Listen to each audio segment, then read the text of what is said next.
평강의 하나님 아버지, 우리에게 참 평안을 주시고 평강의 삶을 누리도록 인도하여 주심을 감사합니다. 우리가 살아가는 동안 주님의 은혜와 사랑이 아니면 1분 1초도 살아갈 수 없는 연약한 저희들이지만 우리 주님이 용서와 사랑과 돌보심으로 말미암아 천국의 삶을 누리게 해주시니 감사합니다. 오늘 이 아침도 주님 앞에 나와 예배하오니 이 시간 주 하나님께서 우리의 심령을 붙들어 주시사 죄 많은 이 세상 속에서 날마다 주님 품 안에서 승리의 삶을 살아가도록 인도하여 주시옵소서. 이 시간도 하나님께서 저희를 통하여 영광 받아 주시옵소서. 예수님의 이름으로 기도드립니다. 아멘. 찬송가 364장 찬송하겠습니다.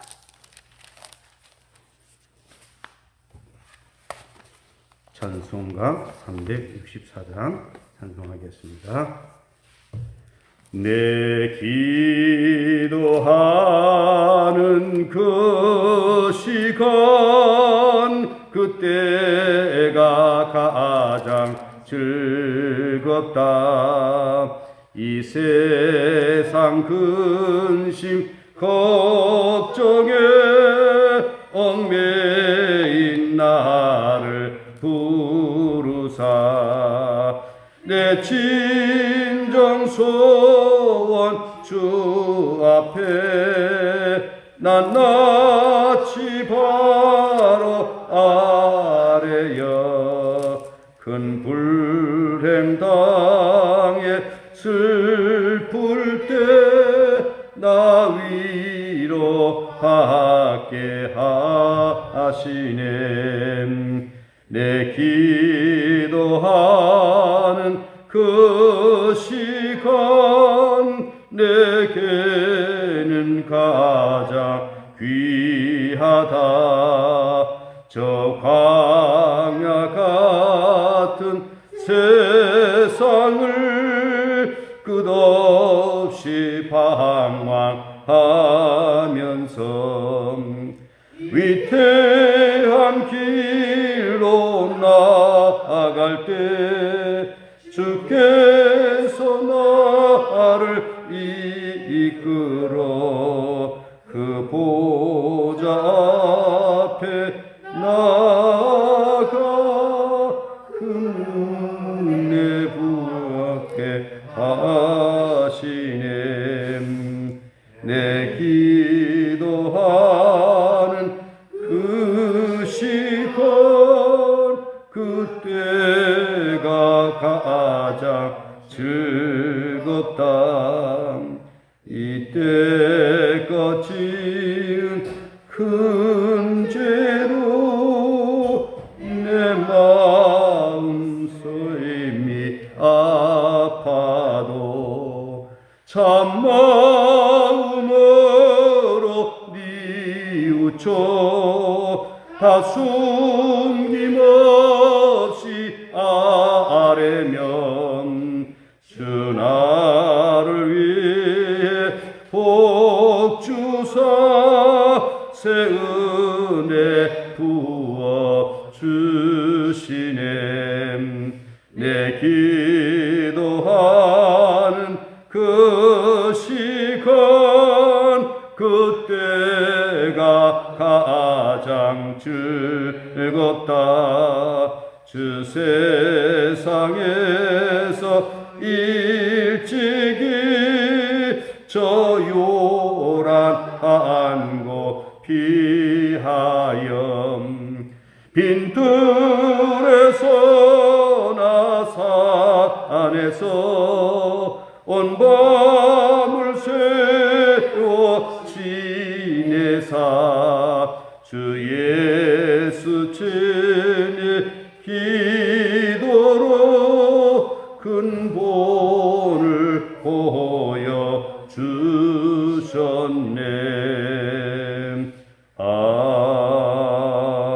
아멘. 하나님의 말씀 사도행전 1장 12절부터 14절까지 말씀 함께 봉독하겠습니다. 사도행전 1장 12절부터 14절까지 말씀 함께 봉독하겠습니다. 제자들이 감람원이라 하는 산으로부터 예루살렘에 돌아오니 이 산은 예루살렘에서 가까워 안식일에 가기 알맞은 길이라. 들어가 그들이 유하는 다락방으로 올라가니 베드로, 요한, 야고보, 안드레와 빌립, 도마와 바들로메, 마테와 및 알페의 아들 야고보, 셀롯인 시몬, 야고보의 아들 유다가 다 거기 있어 여자들과 예수의 어머니 마리아와 예수의 아우들과 더불어 마음을 같이하여 오로지 기도에 힘쓰니라. 아멘. 예, 우리 인사하겠습니다. 오직 예수님, 여호와께로 돌아갑시다.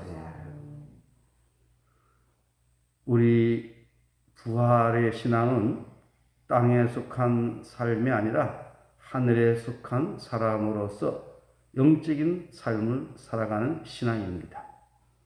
우리 주님께서 부활하신 이후에 제자들에게 첫 번째 하신 말씀이 평강이 있을지어다 말씀했습니다. 평강은 우리의 삶에 있어서 매우 중요한 요소입니다. 우리 주님께서 이 땅에 탄생하셨을 때도 지극히 높은 곳에서는 하나님께 영광이요 땅에서는 기뻐하심을 입은 사람들 중에 평화로다 선언을 했습니다. 우리 주님께서 이 땅에 오신 것도 평강을 위하여, 그리고 공생의 이 땅의 사역도 평강을 위하여 이렇게 주님께서 사역하시고 부활하신 이후에도 평강하라고 말씀을 하셨습니다.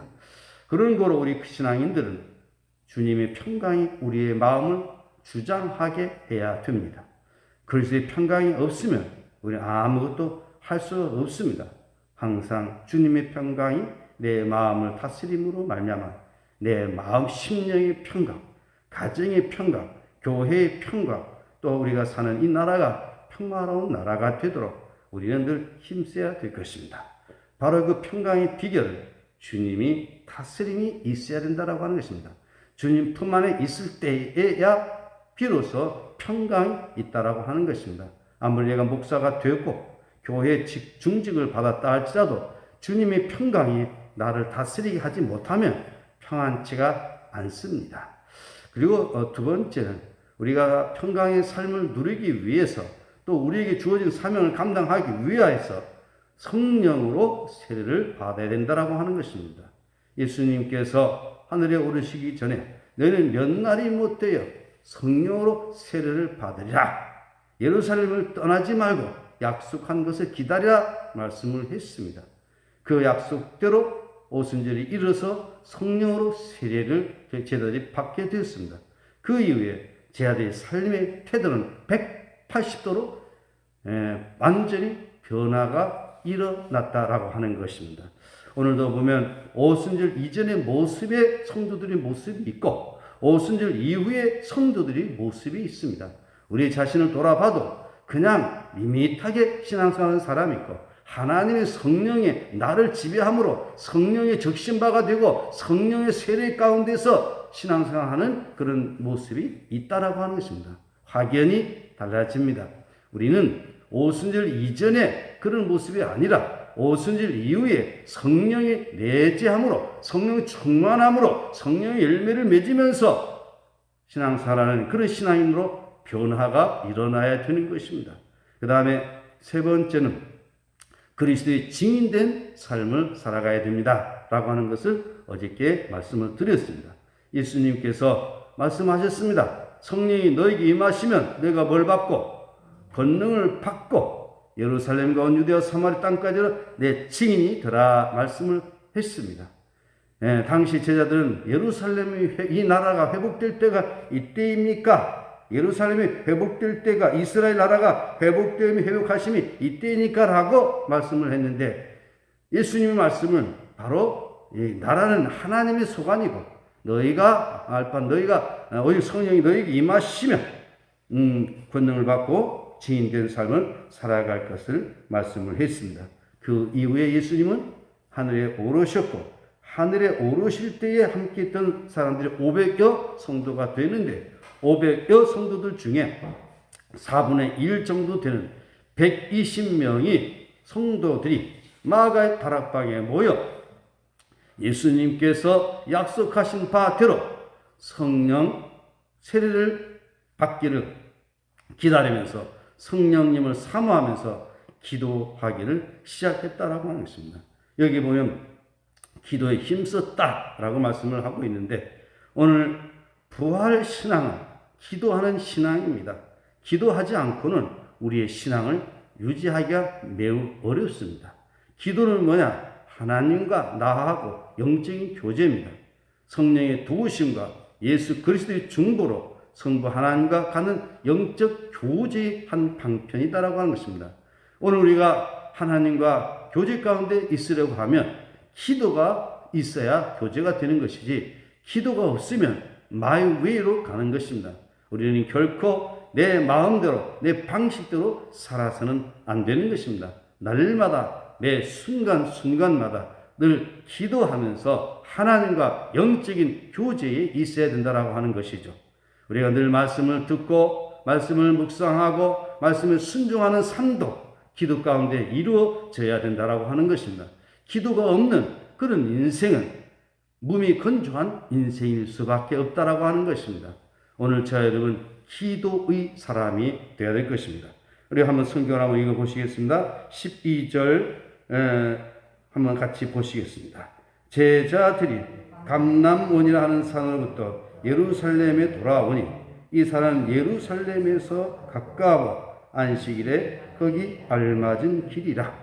자, 예수님께서 감람산에서 하늘에 오르셨죠.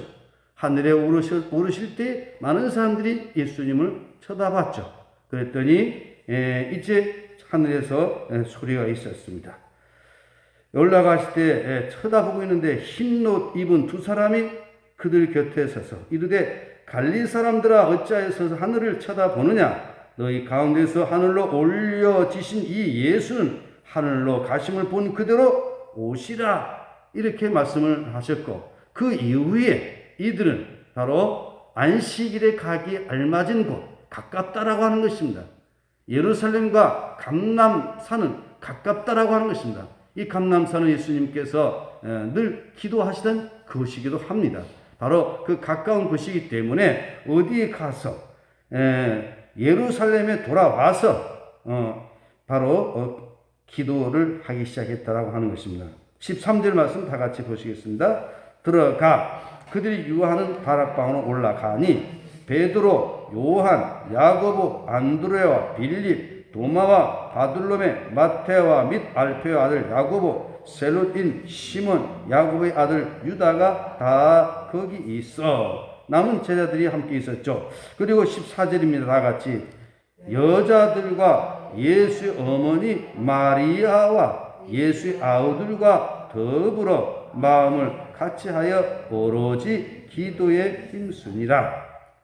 그래서 여기 모인 사람들 숫자가 얼마냐라고 하는 것은 15절에 모인 무리의 수가 약 120명이나 되더라. 이렇게 말씀을 하고 있습니다.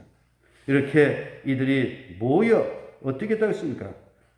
마음을 같이 하여 오로지 기도에 힘쓰라. 여기에 모여진 사람은 예수 그리스도를 중심으로 한다라고 하면 예수 그리스도에 대한 뜨거운 사랑을 가지고 있는 그리스도를 따르는 그런 사람들이었다라고 하는 것입니다. 예수의 어머니 마리아, 예수의 아우들과 더불어 예수의 아우들은 평상시 이전에는 예수님을 믿지를 않았어요. 그런데 예수님께서 부활하시고 승천하시는 이런 과정들을 보면서 저들에게도 믿음이 들어가게 됐다라고 하는 것이죠. 성경에 보게 되면 예수의 형제 야고보가 있고 유다가 있습니다. 이들은 초대교회의 아주 위대한 지도자들이었습니다. 그래서 중요한 것은 마음을 같이 하여 오로지 기도에 힘씁니다. 오늘 우리가 힘써야 될 것은 기도인데 기도하되 그냥 무조건 맹목적으로 기도하는 것이 아니라 마음을 같이하여 우리는 기도에 힘써야 됩니다. 그리고 그 마음은 누구의 마음이겠습니까? 누구의 마음으로 우리는 하나가 되어야 됐습니까? 내 마음으로 가지면 안 됩니다. 우리는 누구의 마음? 그리스도 예수의 마음을 품어라. 같은 마음, 같은 사랑, 같은 뜻을 가지고 우리가 신앙생활을 해야 됩니다. 특히 교회 생활에 있어서 목회자들이 중요합니다. 목회자들은 자기의 생각을 가지고 교인들에게 전달하면 안 됩니다. 철저하게 주님의 손에 붙잡혀서 주님의 말씀을 이해하고 주님의 뜻을 전달해야지, 자기 어떤 생각을 가지고 하나님 말씀이라고 우기면서 전달하면 안 되는 것입니다. 우리 성도들은 이걸 분별해야 됩니다. 특히 교회 지도자들은 하나님 말씀에 붙잡혀서 성령의 감동에 따라서 하나님 말씀을 전하고 하나님 뜻을 전해야지, 자기의 생각을 하나님의 뜻이라고 고집을 하면서 전하면 안 된다라고 하는 것입니다. 정치 현실에 대해서도 그렇습니다. 자기 어떤 주관적인 생각을 가지고 이렇고 저렇고 하면서 이것이 선지자의 메시지다라고 고집하면 이거는 시간이 지나고 나면 옳고 그름은 다 드러나는 겁니다. 정확한 팩트를 가지고 정확하게 성경을 가지고 우리는 옳고 그름을 분석하면서 하나님의 뜻을 올바르게 전달할 때에 이 말씀은 하나님 말씀으로 가치가 있다라고 하는 것이죠. 왜 그러냐? 구약성경에 보게 되면 거짓된 선지자들이 있었습니다. 거짓된 선지자들이 말씀을 전하는데 그것은 이루어지지가 않습니다. 그래서 교회가 한마음 한뜻이 되기 위해서는 목회자들이 철저하게 하나님 말씀에 기인해서 하나님의 뜻을 온전하게 전할 때에 하나가 된다라고 하는 것입니다. 두 번째, 교회가 하나 되기 위해서는 교회의 장로와 중직자들이 담임 목사가 전하는 그 말씀에 대하여 아멘으로 응답을 해야 됩니다. 그래야 교회가 하나가 되지, 항상 거스리거나 거기에 대해서 불복종하거나 그러면 교회는 하나가 될 수가 없습니다. 그리고 그렇게 해서는 신앙생활이 제대로 될 수가 없습니다. 한 마음, 그 마음은 예수님의 마음입니다. 한 뜻, 주님의 뜻입니다. 성경에서 우리에게 일러준 그대로 우리는 그런 마음을 가져야지, 나하고 의견이 다르다라고 해서 미워하거나 거스려서는 절대 안 되는 겁니다. 이것은 하나님을 거스리는 것과 같다라고 하는 것입니다.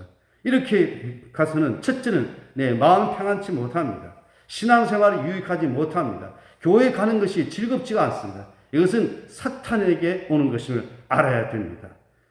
가롯된 유다, 예수님의 제자였습니다. 아주 유능한 사람이었습니다만은 그 마음속에 예수를 팔 생각을 집어넣게 되니까 예수님을 팔게 됐다라고 하는 것이죠.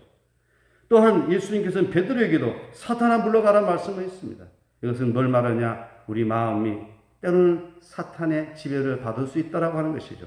그래서 우리는 한 마음을 품기 위해서 우리 자신을 잘 관찰하면서 내가 생각하고 내가 주장하고 있는 것이 내 육신의 정욕이 사는 것이 아닌가, 인간적인 생각이 사는 것이 아닌가라고 하는 것을 늘 점검하면서 하나님의 인도를 받는 그런 성도가 되어야 할 것입니다.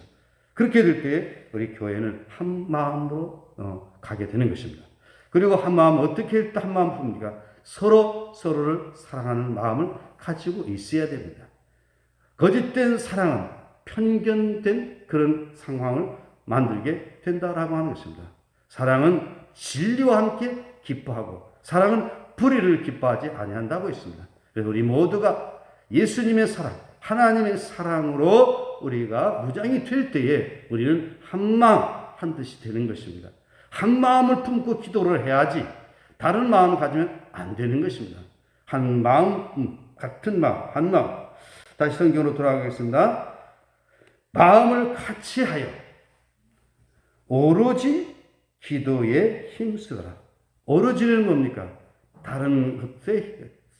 다른 쪽으로 가지 않고 집중했다는 것입니다.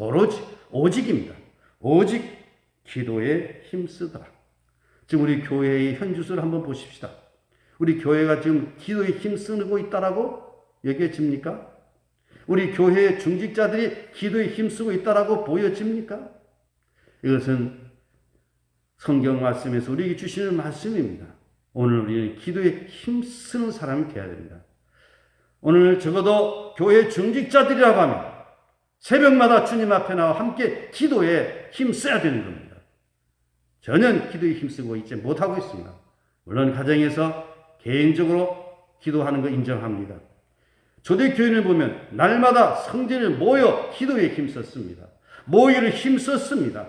히브리서 10장 15절에 보면 모이기를 패하는 자들의 습관과 같이 하지 말고 그날의 가까움을 볼수록 더욱 모이기를 힘쓰라고 분명하게 말씀을 했습니다.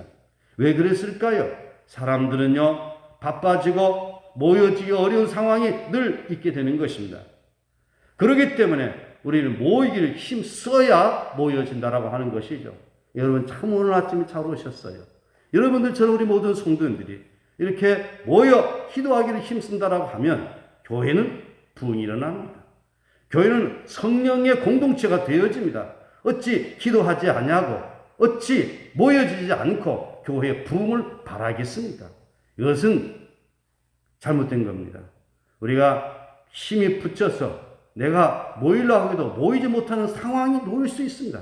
때로는 육신의 질병으로, 때로는 자신의 어떤 특별한 일로 인해 사정으로 인하여서 모이지 못할 때도 있을 수 있습니다. 그러나 우리의 마음의 중심은 마음을 같이 하여 오로지 전혀 기도에 힘쓰는 그런 신앙적 자세가 우리에게 있어져야 된다라고 하는 것이죠. 우리 교회의 가장 큰 문제는 뭐냐? 모이지 못하는 게 문제입니다. 마음을 같이 하지 못하는 게 문제입니다.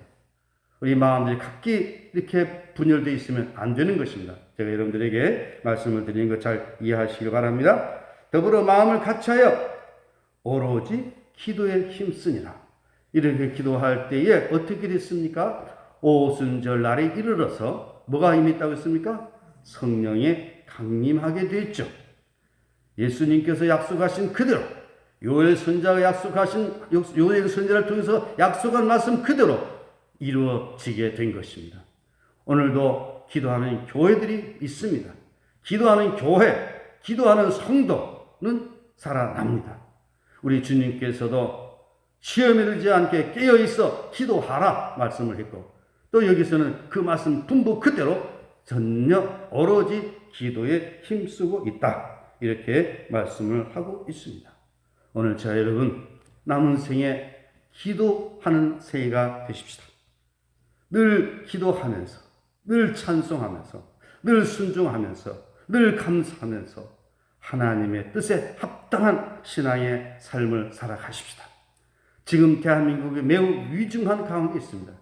한국 교회가 매우 위험한 가운데 있습니다. 교회가 지금 곤두박질 치고 있습니다. 교회 성도들이 급감하고 있습니다. 지금 우리 교회도 보십시오. 코로나19로 인해 가지고 얼마나 지금 우리 교회가 위험 가운데 있습니까? 우리 이러는 가운데 오늘 우리가 해야 될 것은 뭡니까? 오로지 기도에 힘쓰는 일입니다. 모여 기도에 힘쓰는 것입니다. 힘쓴다라고 하는 것은 그냥 흘러가는 대로가 아니라 내 의지를 가지고 노력을 하라는 것입니다. 오늘 여러분들 남은 생에 늘 기도하다가 숨지는 그날까지 늘 찬송하다가 주님 뭐라고 부르시면 주님 앞에 가는 귀한 생애가 되시기를 바랍니다. 기도하지 않고는 안 되는 것입니다. 왜냐하면 우리가 연약하기 때문에 그렇습니다. 세상이 너무 악하기 때문에 그렇습니다. 옛날하고는 지금도 상황이 다릅니다.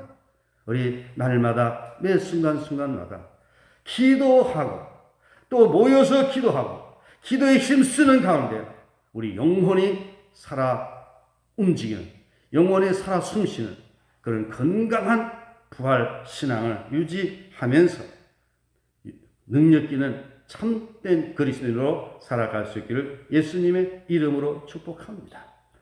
그런 거로 우리 기도하는 일에 대해서 더욱더 힘쓸 수 있기를 바랍니다. 기도에 대해서 여러 가지 의견들이 있습니다만은 오늘 이 정도로 말씀을 맺도록 하겠습니다.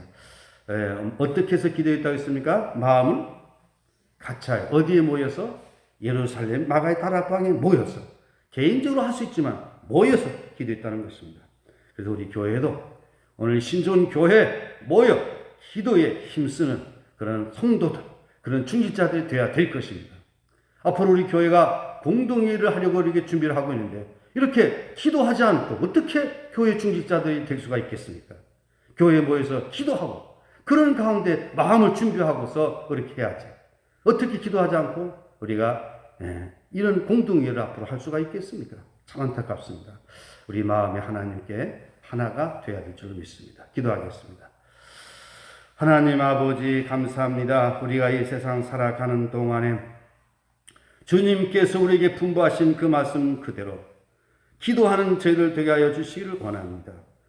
우리 주님 부활 승천하신 이후에 예수님께서 말씀하신 그대로 예루살렘을 떠나지 않고 마가의 다락방에 모여서 마음을 같이하여 오로지 기도에 힘쓸 때에 성령의 강림하는 역사가 일어났고 그로 말미암아 초대 교회에 놀라운 부흥의 역사, 새로운 역사가 일어났던 것을 우리는 알고 있습니다.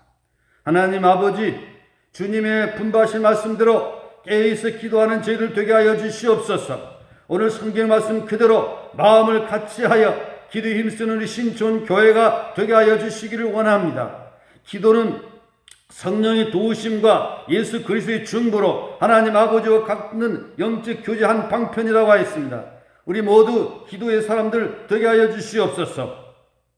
각자 주어진 삶의 자리가 힘들고 어렵지만 이럴 때일수록 마음을 같이하여 기도함으로 주님 닮아가는 저희들 되게 하옵소서.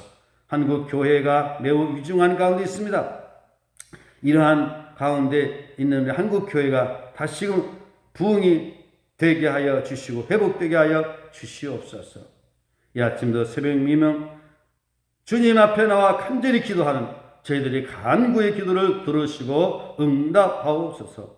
병중에 있는 우리 김광희 집사님, 이승입 집사님, 방진희 성도님, 조복덕 성도님, 김덕순 권사님, 김경희 권사님, 박시용 집사님, 강태우 성도님 등을 비롯한 또 병원에 입원하여 치료 중에 있는 우리 박이경 우리 보육교사 주께서 강건하게 회복시켜 주시기를 원합니다. 우리 주님만이 우리의 소망, 우리의 기쁜 능력이 되심을 믿습니다. 오 주님 도우시고 인도하여 주시옵소서. 이 아침도 주 성령님께서 저희들에게 충만하게 임하사 우리 하여금 깨우쳐 주시고 인도하옵소서.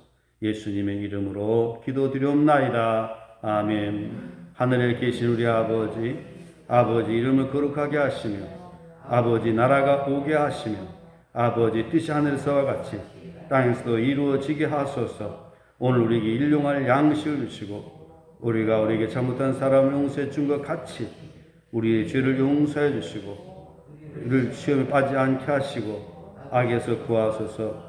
나라와 권능과 영광이 영원히 아버지 것입니다. 아멘. 오늘 주신 말씀을 기억하면서 마음을 같이하여 오로지 기도에 힘쓰는 기도의 사람으로 기도하는 교회로 하나님께서 인도해 주시도록 우리 기도하시다가 귀하시겠습니다.